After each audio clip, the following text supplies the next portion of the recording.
Pärast järjekordset pikka arvete klaarimist otsustas Mihkel Jürimäe naine Mihkli lõplikult välja visata, sest kumbki ei näinud ennast sellisena, nagu nägi elukaaslane. Selle sündmuse tähistamiseks ei osanud Mihkel paremat teha, kui kella 8:30 tööle minna.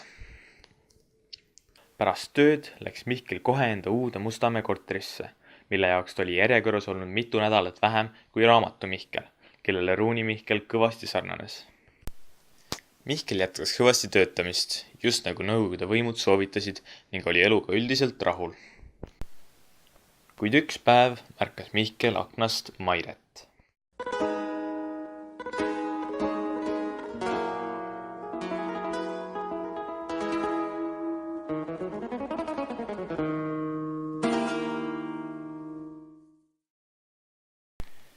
Maire oli õmbleja, kes elas Mihkli korteri vastas.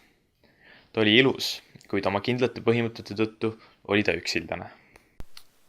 Mairel oli kombeks õhtuti akna all igatseda. Ta tegi seda püstijalu seistes ja aknast inimesi vaadates.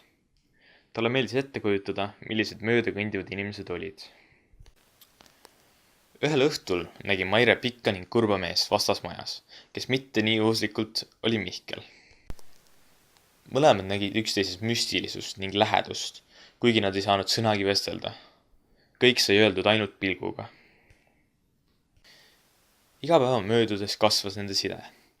Nõnda seisnud õhtu kõrval teineteise vastas ja õhtuse seismise ootus täitis neid juba tööpäeva lõpul, kui üks oma loovat mõtet lõpetas ja teine oma smithingut arendas. Ühel päeval sai Maire teada, et ta on rase. Uudist kuuldes oli Mihkel küll algul natukene kohkunud, kuid hiljem olid nad mõlemad selle üle õnnelikud.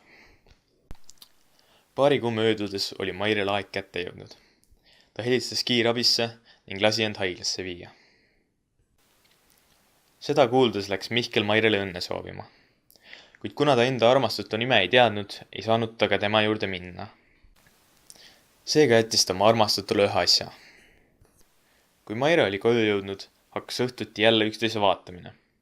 Kuigi Mairel oli kogu aeg kuhugile asja, ei teinud Mihkel sellest välja, kuna ta mõistis Mairet. Esimesel palgapäeval viis Mihkel Maire maja 4. trepikoja ühte postkasti veerandi oma saadud rahast. Ning kui Mairele vallasema armetut abiraha pakuti, lükkas ta selle uhkelt tagasi, kuna ta teadis, et Mihkel maksab talle. Kuigi Mihkel oli õnnelik sellega, mis tal oli tal ka vahel imeline igatsus neid kahte naist, tema oma inimesi üsna lähedalt näha ja isegi käega katsuda.